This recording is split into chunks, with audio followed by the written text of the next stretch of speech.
Good morning students. Previous lecture अगोदरच्या लेक्चरला आपण phylum डिनोफेरा complete केला. त्याच्यानंतर पुढचं फायलम आस्किहेल्मिंथिस डिनोफेरा कंप्लीट केला. त्याच्यानंतर प्लॅटिहेल्मिंथिस पूर्ण केला. प्लॅटिहेल्मिंथिस मध्ये सांगितलं फ्लॅट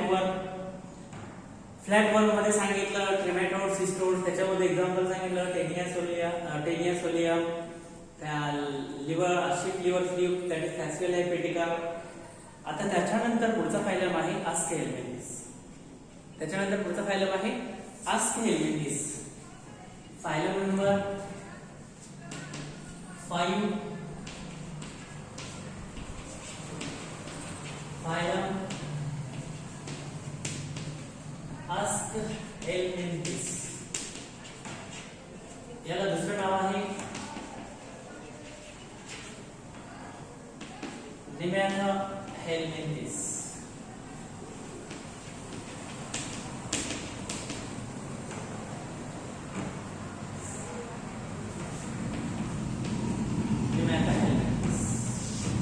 आता आस्किहेल्मिंथिस म्हणजे काय? Aschelminthes also called as a nematohelminthes. Nemata means roundworm or this phylum includes the mostly nematodes.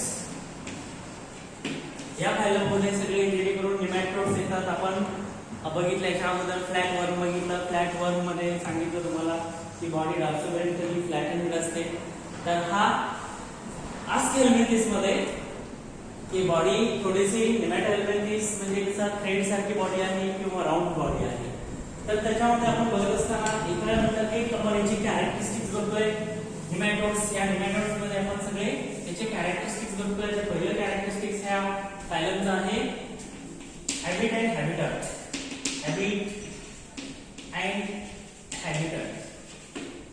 आता हॅबिट अँड हॅबिटॅट बघत असताना आपण हे सगळे याच्यामधले प्राणी mostly these are the parasitic form किंवा parasitic animals. याच्यामधले मोस्टली सगळे करून जेणेकरून जास्तीत जास्त एनिमल कसे पॅरासाइटिक आहेत. आता पॅरासाइटिक म्हणजे नेमकं काय? The animals which are depends upon the other for their nutrition. म्हणजे totally depends upon the other animals or host for their requirements. Some form are the freely swimming in water. काही त्याच्यामधले water मध्ये आहेत म्हणजे aquatic आहेत, काही टेरिस्ट्राईल आहेत, काही त्याच्यामधले फॉर्म टेरिस्ट्राईल सुद्धा आहेत. आता आपल्या पुस्तकामध्ये काय दिलेलं आहे? Mostly these are the parasitic. पण नीट आपल्याला माहित पाहिजे की काही त्याच्यामधले forms freely swimming in water. काही म्हणजेच काय? फ्रीली स्विमिंग इन वॉटर म्हणजे they are present in the water aquatic form. Aquatic सुद्धा आहेत आणि काही टेरिस्ट्राईल सुद्धा आहेत. And this phylum Aschelminthis or Nematohelminthis, these are the nematodes, and the nematodes are present in the endoparasite inside the animal body, as well as some parasites or some nematodes are also present in the plant. म्हणजे plant आणि animal दोन्ही मध्ये हे parasite present आहेत किंवा दोन्ही मध्ये हे नेमॅटोड्स आहेत. म्हणजे प्लांट नेमॅटोड्स आणि animal नेमॅटोड्स. Animal nematode mostly these are the endoparasitic. आणि प्लांटचे जे आहे ते बाहेर असतात आणि प्लांटच्या मध्ये सुद्धा असतात. दुसरं त्याचं कॅरेक्टरिस्टिक्स बघत असताना आपण बॉडी फॉर्म. आता ही बॉडी फॉर्म म्हणजे स्लेंडर बॉडी आहे. Rounded body. स्लेंडर आहे, राउंडेड आहे, इलॉंगेटेड आहे, लांब आहे. Unsegmented, not segment. Unsegmented body form. म्हणजे बॉडी सिलेंडर आहे, राउंडेड आहे, इलॉंगेटेड आहे. अनसेगमेंटेड म्हणजे याच्यामध्ये सेगमेंट दिसत नाही. जसं की फ्लॅट वर्म मध्ये किंवा टेनिया सोलियम मध्ये एक सेगमेंट मिळून बॉडी बनलेली होती, तसं बॉडीची अनसेगमेंटेड आहे. स्लेंडर आहे म्हणजे समजण्यासाठी इथे काय करतो मी बघा. इथं एस्कॅरिसची फिगर काढतो. एस्कॅरिस also नेमॅटोड. आता एस्कॅरिसची फिगर काढत असताना पहिल्यांदा हा मेल काढतोय,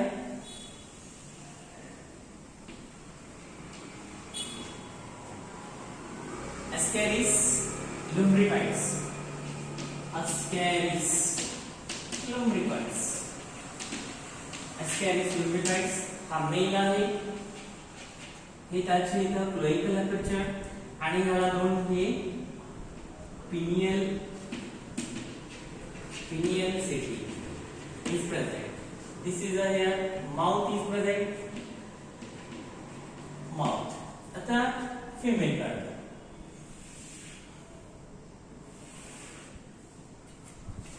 कंपॅरिझन मध्ये मेल पेक्षा फिमेल ही थोडी मोठी असते, लांब असते.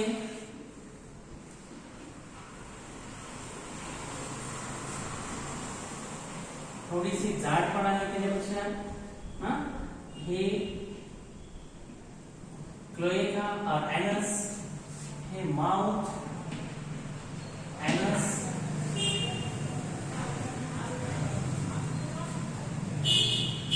आणि दुसरा आहे फिमेल गोनोपोर. फिमेल गोनोपोर आणि फिमेल एक्सक्रेटरी पोर इज also. तर आपल्याला बॉडी फॉर्म करण्यासाठी मी सांगितलं की body is elongated, cylindrical, non segmented body form. म्हणजे बॉडी फॉर्म कळाला, हॅबिट कळाला. आता तिसरा मुद्दा, तिसरा बॉडी सिमेट्री. बॉडी सिमेट्री प्रत्येकाशी आपण कॅरेक्टर बघत असताना हेच कॅरेक्टरिस्टिक बघितलंय. Body symmetry is the bilateral body symmetry. म्हणजे याचा जर असा उभा कट घेतला तर दोन समान भाग होतात. उभा कट घेतला तर दोन समान भाग होतात. Means body cut at the centre और bisected with a centre divided into the two equal parts. दोन समान भाग होतात म्हणून बायलॅटरल सिमेट्री. पुढचं कॅरेक्टरिस्टिक्स आहे बॉडी प्लॅन. बॉडी प्लॅन आहे tube within tube plan. Tube within tube body plan. Tube within tube body plan. म्हणजे digestive system is complete. Mouth is present at the anterior side and anus is present at the posterior side. म्हणजे mouth आणि एनस दोन वेगवेगळे opening आहेत आणि elementary canal is complete. Elementary canal is complete start from mouth and end into the एनस. म्हणजेच काय body plan is the tube within tube plan. आता त्याच्यानंतर पुढचा मुद्दा बघण्यासाठी आपण पुस्तक बॉडी प्लॅनच्या नंतर पुढचा पॉइंट आहे level of organisation. Level of organisation. Level of organisation आपण त्या याच्यामध्ये बघितलं होतं प्लॅटिहेल्मिंथेस मध्ये की ऑर्गन्स डेव्हलप झालेले आहेत. त्याच्यामध्ये level of organisation at the level of organs system. त्याच्यामध्ये वेगवेगळ्या सिस्टीम तयार झालेल्या आहेत. Means levels of organisation organ system किंवा organ level of the organ system level of the organisation is form in this point. जसं जसं आपण पुढच्या फाईलमध्ये जातोय तसं तसं त्याच्यामध्ये ऍडव्हान्स कॅरेक्टरिस्टिक्स येत आहेत. आपण याच्यामध्ये बघितलं होतं टिनोफेरामध्ये टिश्यू लेवल मध्ये आहे. प्लॅटिहेल्मिंथेस मध्ये बघितलं तर ऑर्गन लेवलला झालेलं आहे. Organ level of the organisation. याच्यामध्ये ऑर्गन सिस्टीम म्हणजे सिस्टीम सुद्धा याच्यामध्ये डेव्हलप झालेले आहे. आता त्याच्यानंतरचं पुढचे characteristics germ layer. Germ layer means the body of the animal. Body of these animals are developed from the 3 layers. Body of these animals developed from the 3 layers. So it is a triploblastic. Triploblastic. The triploblastic 3 germ layers are the outer ectoderm, middle mesoderm, and inner endoderm. म्हणजे तिन्ही पंडर त्याच्यामध्ये आहेत. The fate of the germs in the embryonic life, these 3 fate of the germs or germ layers produces the all structure of the body. So it is a triploblastic. हे triploblastic आहे. त्याच्यानंतर पुढचा point सांगितला की पुढचा point number 5, 6 and 7 germ लेयरच्या नंतर पुढचा मुद्दा आहे बॉडी वॉल. आता ह्या प्राण्याची बॉडी वॉल आता तुम्ही जर एक्सटर्नली बघितलं तर याची बॉडी जी आहे बाहेरच्या बाजूला हे क्युटिकल आहे. Cuticle body is covered with a firm non living cuticle. It is a tough material. हे क्युटिकल ह्याच्यावरचं टफ मटेरियल आहे and this cuticle is made from the scleroprotein. तर नेक्स्ट आपण विचारणार स्क्लेरोप्रोटीन. आणि हे क्युटिकलची खास बात आहे. काय खास बात आहे? It molds 4 times. हा महत्त्वाचा मुद्दा आहे. नेक्स्ट साठी विचारतात 4 times in the lifespan of animal. 4 वेळेस त्याचं मोल्डिंग होतं. 4 वेळेस वेगवेगळी स्वरूप हे धारण करतात. The molding of the cuticle, it is a sclerite or sclerotic protein. It is a hard, tough layer and as like below above that epidermis च्या वरच्या बाजूला आहे and it is a sclerotic protein made from the sclerotic protein or scleroprotein and it molds 4 times. तर हा मुद्दा महत्त्वाचा आहे. It molds 4 times in the lifespan किंवा lifetime of the animal. आता त्याच्यानंतर पुढचा मुद्दा किंवा पुढचे कॅरेक्टरिस्टिक 8 नंबरचे कॅरेक्टरिस्टिक्स आहे की मस्क्युलेचर. आता ह्याच्यामध्ये थोडंसं ऍडव्हान्स होत चाललेलं आहे. आता मस्क्युलेचर बघत असताना in this animal there are the developing the longitudinal muscles are developed. म्हणजे ह्या सगळ्या अशा उभ्या मसल्स याच्यामध्ये डेव्हलप आहेत. उभ्या longitudinal muscles are present. Circular muscles are not present. आता आपण बॉडी फॉर्म बघत असताना बघितलं की इट इज अ राऊंड वर्म. हा काय सांगितलं मी?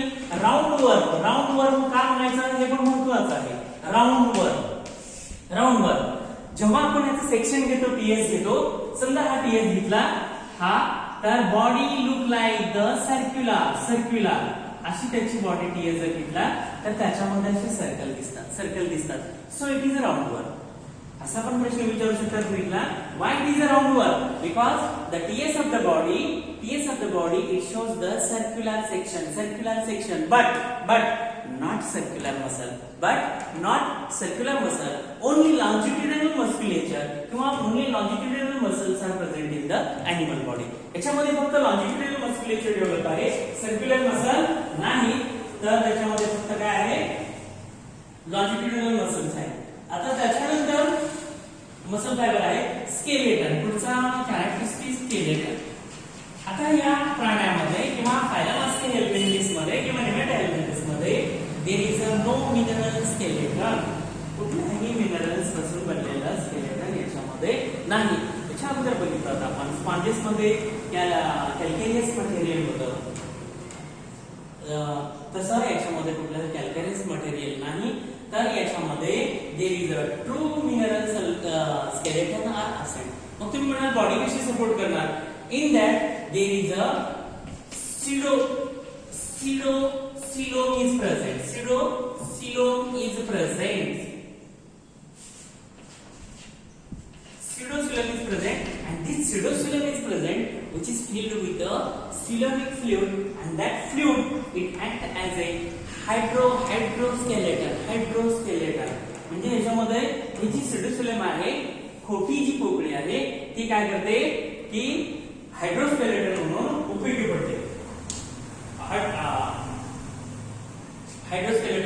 पडते. आता पुढचा मुद्दा बघतो आपण की त्याच्या पुढचं कॅरेक्टरिस्टिक्स राऊंड वर्म झालं. आता 10 नंबरचं character coelom. True coelom is absent. True का मतलब होता है खरी. Coelom is absent. True coelom is absent है. का अब्सेंट है? Because there is a meso the lining. आता काढण्याच्या संबंधासाठी मी सिलोम काढतोय. सिलोम म्हणजे काय? द स्पेस बिटवीन समजा ही बॉडी वॉल आहे, this body wall and alimentary canal. It is a coelom. The space between body wall and alimentary canal याला coelom म्हणतात. पण याच्यामध्ये coelom it is lined by the this patches muscle. Patches means इथं true coelom नाही, it is a false coelom. That is a pseudocoelom is present. And this coelom is filled with ventricle fluid. म्हणजेच काय की this सिडोसिलम खोटी पोकळी आहे, खरी सिलम नाही, ट्रू सिलेमेट नाही. True सिलम is absent. म्हणजेच काय की याच्यामध्ये बॉडी कॅव्हिटी खरी नाही, ट्रू सिलम नाही. तर याच्यामध्ये काय आहे मेसोडर्म जे आहे it is not line by the mesoderm. याच्यामध्ये मेसोडर्म लाईन झालेलं नाही. तर मेसोडर्म लाईन झालेलं असतं तर हे असं नसून हे असं असलं असतं. याच्यामध्ये मेसोडर्म लाईन झालेलं नाही म्हणून हे कसे आहे फॉल्स कॅव्हिटी. फॉल्स कॅव्हिटी आणि त्यालाच आपण काय म्हणतोय सिडोसिलम. आता कळलं फ्रेंड. आता पुढचा कॅरेक्टरिस्टिक्स. आपण कॅरेक्टरिस्टिक्स मध्ये बघत आहोत, सिलोम पर्यंत आलेलो आहोत. आता सिलोमच्या नंतर पुढचे कॅरेक्टरिस्टिक्स आहे डायजेस्टिव्ह सिस्टीम. बघा सांगितलं मी तुम्हाला की digestive system is complete. Digestive system is complete. Complete का मतलब होता है complete. The mouth is present at the anterior and anus is present at the posterior. Means mouth and anus both are present at the separate end. This is the mouth, here mouth and here anus is present. Both openings are the separate opening. That is tube within tube plan. Body plan मध्ये सांगितलं मी की digestive system complete आहे. याच्यामध्ये digestive system complete आहे. तर tube within tube plan याला बोलतो tube within tube plan. आता त्याच्यानंतर पुढचं कॅरेक्टरिस्टिक्स आहे त्याच्या नंबर 12 गॅस एक्सचेंज याच्यामध्ये कसं होतं. गॅस एक्सचेंज अदला बदल कार्बन डायऑक्साइड आणि ऑक्सिजन. तर याच्यामध्ये स्पेशल रेस्पिरेटरी सिस्टीम असेल. स्पेशल रेस्पिरेटरी सिस्टीम किंवा apparatus is absent in the phylum Aschelminthis. त्याच्यामध्ये काय मग the exchange of the gases through the body सरफेसच्या माध्यमातून गॅसची अदलाबदल केली जाते. म्हणजे ऑक्सिजन दिला जातो, कार्बन डायऑक्साइड टाकला जातो. म्हणजे there is no special respiratory system.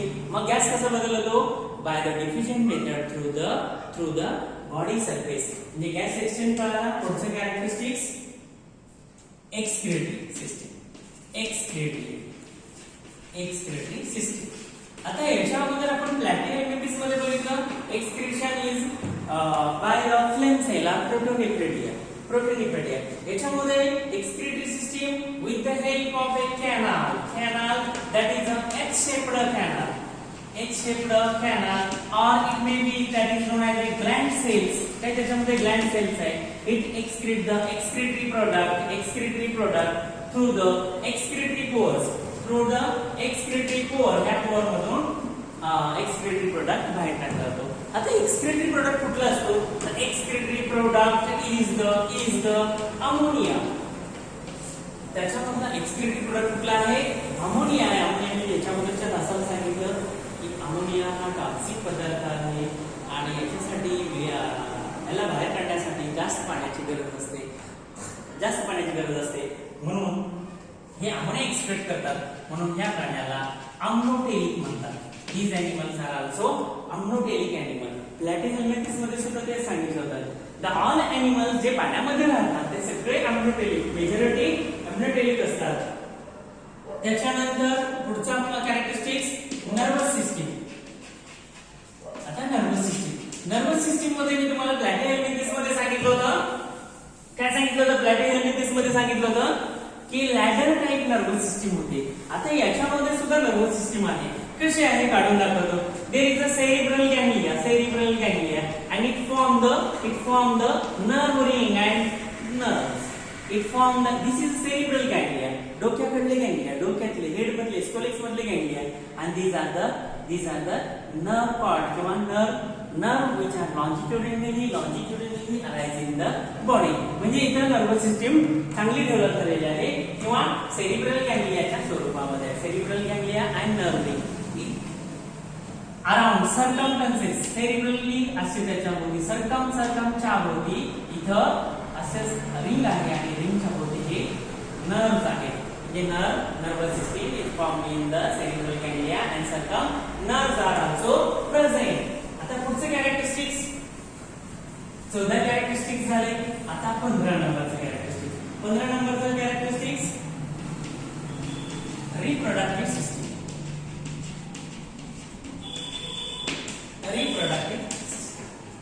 आता रिप्रोडक्टिव्ह सिस्टीम याच्या अगोदरच्या तासाला मी सांगितलं प्लॅटिहेल्मिंथिस मध्ये रिप्रोडक्टिव्ह सिस्टीम बघत असताना त्याच्यामध्ये मेल गॅमेट प्रोड्यूस करणारी टेस्टिस आणि फिमेल गॅमेट प्रोड्यूस करणारी ओव्हा प्रोड्यूस करणारी ओव्हरी एकाच प्राण्यामध्ये होते, त्याला हर्मॅफ्रोडाइट म्हणलं होतं.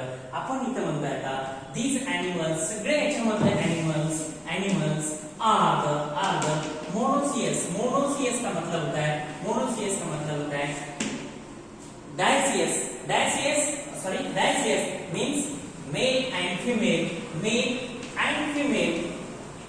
are distinct separate. इथं मेल वेगळा आहे, फिमेल वेगळे आहे.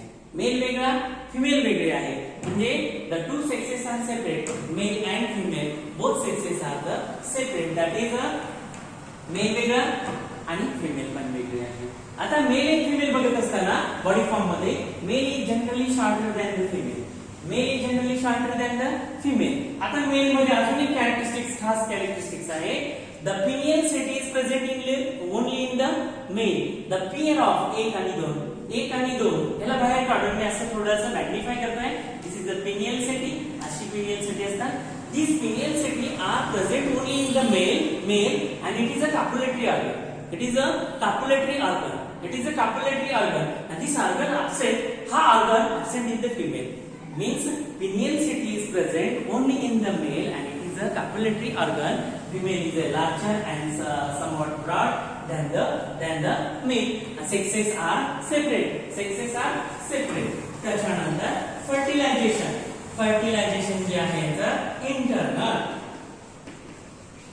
पुढचा मुद्दा नंबर 16. फर्टिलायझेशन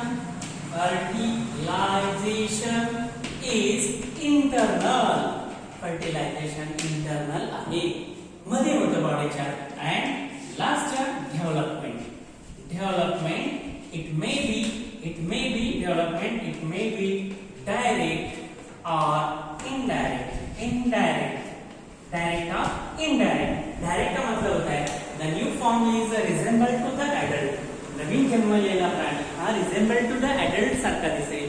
तर इनडायरेक्ट फॉर्म मध्ये there is a formation of the larva stage in the Ascariasis. There is one of the larva. That larva is the rabidiform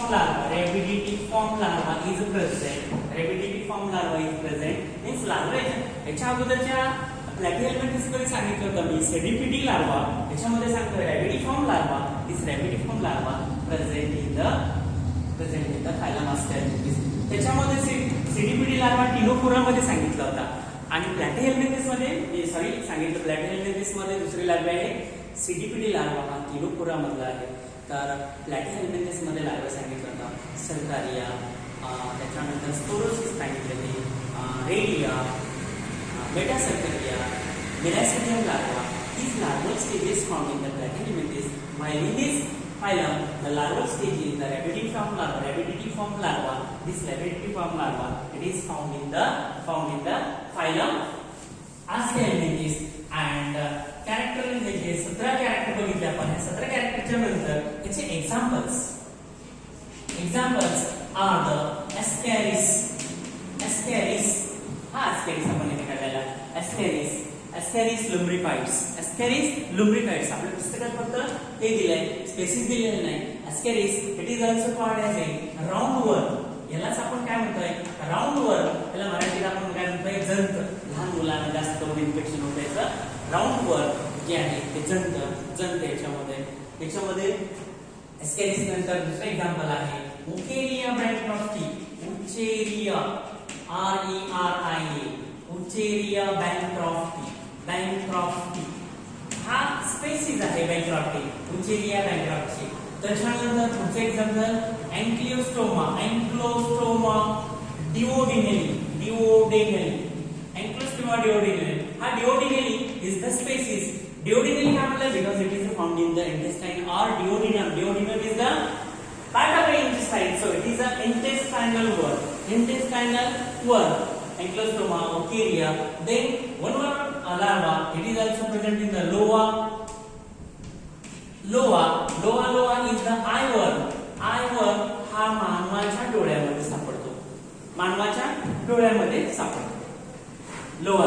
These are the examples of examples of the phylum Aschelminthis. Example of the phylum Aschelminthis. आता एवढं झाल्यानंतर आपण काय काय बघितलं त्याच्यामध्ये परत एकदा सांगतो बघा. त्याच्यामध्ये सांगितलं मी कॅरेक्टरिस्टिक्स बघत असताना सांगितलं फायलम आस्केल्मिंथिस मध्ये पहिलं सांगितलं हॅबिटेट म्हणजे याच्या सवयी वगैरे. तर हॅबिटेट मध्ये सांगितलं these animals are mostly parasitic but some are free living that is swimming water, that is aquatic, and some are also terrestrial. These Aschelminthis nematodes are present in the animals, that is animal nematode, and it is also present in the plant, it is a plant nematode. त्याच्यानंतर सांगितलं body form मध्ये सांगितलं की त्याची body cylindrical आहे, लांब आहे, त्याच्यामधला मेल छोटा आहे, फिमेल मोठी आहे आणि बॉडी सिलेंड्रिकल इलांबेटेड असं सांगितलं. आणि ह्या बॉडी मध्ये सांगितलं की पुढचं लॉन्जिट्युडिनल मसल्स फायबर्स आहे, म्हणजे सगळे असे उभे मसल्स फायबर्स आहेत, आडवे मसल फायबर नाही त्याच्यामध्ये. परत सांगितलं त्याचा सिमेट्री सांगितली, बायलॅटरल सिमेट्री सांगितली. जर ह्या बॉडीचे दोन भाग केले म्हणून तर इक्वल दोन भाग होतात, त्याला बॉडी सिमेट्री बायलॅटरल सिमेट्री म्हणतात. त्याच्यानंतर सांगितलं बॉडी प्लॅन मध्ये सांगितलं ट्यूब विदिन ट्यूब प्लॅन मध्ये सांगितलं की digestive system is complete, mouth is present and Anas is present on the opposite side and this elementary canal is complete. त्याच्यानंतर सिलोम मध्ये सांगितलं की दीज आर नॉट ट्रू सिलेमेंट, म्हणजे याच्यामध्ये खरी कॅव्हिटी नाही. आता सिलोम सांगत असताना समजा ही बॉडी कॅव्हिटी आहे, हे एलिमेंटरी कॅनल आहे, या दोघांच्या मध्ये जो स्पेस आहे याला आम्ही सिलोम म्हणतोय, पण याच्यामध्ये सिलोम नाही. तर these not lined by the mesoder, it is lined by the parenchymatous or mesenchymatous tissue, so true silom is absent. म्हणजेच काय pseudo silom is present. pseudo silom का मतलब होता है false cavity का मतलब होता है खोटी कॅव्हिटी याच्यामध्ये आहे, खरी कॅव्हिटी नाही. त्याच्यानंतर पुढचे कॅरेक्टरिस्टिक सांगितलं की त्याच्यामध्ये की डायजेस्टिव्ह सिस्टीम सांगितले. त्याच्यानंतर नर्वस सिस्टीम आहे, सेरिब्रल गॅंग्लिया आहे आणि त्याच्यासोबत नर्व सुद्धा आहे. एक्सक्रिटरी सिस्टीम सांगितलं, याच्यात एक सेपरेट कॅनल आहे किंवा ग्लँड सेल आहे, त्या एक्सक्रिटरी प्रोडक्टला रिमूव्ह करतात. आणि एक्सक्रिटरी प्रोडक्ट सांगितला कुठला अमोनिया आहे म्हणून त्याला अम्नोटेलिक सुद्धा म्हणतात, अम्नोटेलिक ॲनिमल. त्याच्यानंतर सांगितलं की रिप्रोडक्शन मध्ये सांगितलं की these animals are the male separate आहे, फिमेल सेपरेट आहे, मेल आणि फिमेल सेपरेट आहे. Male produces the male sex gamete, female produce the female sex gamete. त्याच्यामध्ये फर्टिलायझेशन सांगितलं, इंटरनल डेव्हलपमेंट सांगितली, डायरेक्ट किंवा इनडायरेक्ट. जर डायरेक्ट असेल तर तो जन्मलेला ज्युवेनाइल फॉर्म हा ऍडल्ट सारखा दिसतो आणि indirect मध्ये there is a larval form may be present. That larval form in the Aschelminthis there is a rabidia larva किंवा rabidiform larva is present in this animal. example मध्ये सांगितलं Ascaris म्हणजे जंत, राऊंड वर्म. हा राऊंड वर्म का सांगितला, जेव्हा आपण याचा सेक्शन घेतो, सेक्शन टीएस घेतल्यानंतर त्याच्यामध्ये अशा सर्क्युलर राऊंड दिसतात, म्हणून दिस इज अ राऊंड वर्म. आणि युकेरिया ब्रँडची अँक्लोस्टोमा, डिओडिनली अशी कितीतरी वर्मिफॉर्म, ड्रमेक्युलिस these are number of examples of the nematodes. आता याच्या पुढे की ॲस्केरिसची थोडक्यात लाईफ सायकल सांगतो तुम्हाला. आपल्या समाजामध्ये कसा समज आहे की गोड खाल्ल्यामुळे जंत होतात असा एक समज आहे. तर तो समज चुकीचा आहे. बरेच वेळेस आपले पॅरेंट्स किंवा लहान मुलांना सांगताना चुकीची माहिती सांगतात की गोड खाल्ल्यामुळे जंत होतात. तर तसं नाही. तर याचं इन्फेक्शन जे आहे इट इज अ फिको ओरल इन्फेक्शन आहे आणि ॲस्केरिस जो आहे तो एकाच होस्ट मध्ये लाईफ सायकल पूर्ण करतो फक्त. आणि त्याचा युनिक होस्ट आहे ह्युमन बीइंग. आणि जास्तीत जास्त याचं इन्फेक्शन कुणामध्ये होतं, लहान मुलामध्ये होतं. म्हणजेच काय, इन्फेक्शन कशातून होतं, कंटामिनेटेड फूड म्हणजे काय, भेसळ झालेलं अन्न, माती, लहान मुलं मातीमध्ये वगैरे खेळतात त्यांना जास्त इन्फेक्शन होतं. देन व्हेजिटेबल्स, कंटामिनेटेड फूड मध्ये व्हेजिटेबल्स आलं, कंटामिनेटेड फूड मध्ये वॉटर आलं, पाणी आलं. या सगळ्या गोष्टीतून ह्याचं काय होतं की फिमेलने घातलेली अंडी काय होतात, अंडी हे लहान पिठाच्या कणासारखे अंडी असतात. हे अंडी पाण्याच्या मार्फत किंवा कंटामिनेटेड फूडच्या मार्फत मानवाच्या शरीरात तोंडामार्फत कुठे प्रवेश करतात मानवाच्या बॉडीमध्ये गेले. आता मानवाच्या बॉडीमध्ये गेल्यानंतर काय होतं की या अंड्याला इन्क्युबेशन मिळतं, गरम वातावरण मिळतं आणि हे अंडे हॅच होतात आणि याच्यामध्ये बॉडीमध्ये काय होतं ज्युवेनाइल फॉर्म तयार होतो आणि हा ज्युवेनाइल फॉर्म काय करतो इंटेस्टाइन आतड्याच्या इंटेस्टाइनच्या वॉलला होल करतो छिद्र पाडतो आणि इंटेस्टाइनच्या वॉलमधून ब्लड कॅपिलरीज मध्ये जातो. ब्लड कॅपिलरीज मधून तो कुठे जातो तो जातो लिव्हरकडे जातो. लिव्हर कडून कुठं हार्ट कडे जातो. हार्ट कडून कुठं जातो लंग्स मध्ये येतो. आता लंग्स मध्ये आल्यानंतर बघू आपण ही रेस्पिरेटरी सिस्टीम बघितलेली आहे. ही आहे ट्रॅकियल ह्या लंग्स मध्ये आला, ह्या अल्व्हिलाई मध्ये आला. अल्व्हिलाई मध्ये आल्यानंतर ह्याचे दोन मोल्ड होतात, सेकंड मोल्ड आणि थर्ड मोल्ड. मग पहिला मोल्ड कुठे झाला मी सांगितलं क्युटिकलचे 4 मोल्ड होतात. पहिला मोल्ड मातीमध्ये झाला, मातीमध्ये अंड्यास झाला. दुसरा आणि तिसरा मोल्ड इथं झाला म्हणजे फुल डेव्हलप झाला आणि मग काय होतो हा larva it ascend into the trenching into the branching into the trenching into the इथं आला. हा कुठं आता फॅरेंक्स. आता फॅरेंक्स मधून कुठे येतो हा घशामध्ये इथं आल्यानंतर बऱ्याच वेळेस माणसाला खोकला लागतो आणि हा खोकल्यानंतर काय होतं की हा पॅरासाइट परत इसॉफेगस मध्ये जातो. इसॉफेगस स्टमक इंटेस्टाइन परत इंटेस्टाइन मध्ये त्याची वाढायला विकास होतो. मग हे हेवी इन्फेक्शन टाळण्यासाठी काय केलं पाहिजे की पाणी आणि फूड मटेरियल हे स्वच्छ कंटॅमिनेटेड नसलेलं घेतलं पाहिजे. आज आपल्याकडे बघतो आपण की बऱ्याच वेळेस पाणी वगैरे लोक रॉ पाणी पितात, त्याला फिल्टर केलेलं नसतं, त्या पाण्यामधून जातात आणि आपल्याकडं म्हणावं तेवढा स्वच्छता पाळली जात नाही म्हणून ह्याचं इन्फेक्शन होतं. आता हे इन्फेक्शन होऊन झाल्यानंतर हा आस्कॅरिक जवळपास 2 वर्षापर्यंत मानवाच्या बॉडीमध्ये राहू शकतो. मग समजा इन्फेक्शन झालं असं वाटलं, कधी पोटात दुखलं, ॲब्डोमिनल पेन, मळमळणे, सारखा घशामध्ये खवखव करणे, हे सुद्धा त्याचे सिम्पटम्स आहेत. आता पुढे चालून तुम्हाला हे माहिती होईल किंवा तुमच्या सुद्धा हे लाईफ मध्ये येणार आहे. तर त्याच्यासाठी मेडिकल मध्ये डॉक्टरच्या सल्ल्यानं काय अँटी हेल्मिंथेटिक ड्रग मिळतात. अँटी हेल्मिंथेटिक ड्रग त्याचं नाव आहे मेबेक्स किंवा मेबेझाईल. हे आपल्याकडं महाराष्ट्र शासनाने शाळेमध्ये सुद्धा ह्या गोळ्या वाटल्या होत्या. तर ह्या गोळ्या तुम्ही डॉक्टरच्या सल्ल्यानं 6 महिन्यातून किंवा 3 महिन्यातून एकदा एक तर गोळी खाल्ली पाहिजे. जर इन्फेक्शन असेल तर ते इन्फेक्शन नष्ट होईल. ओके.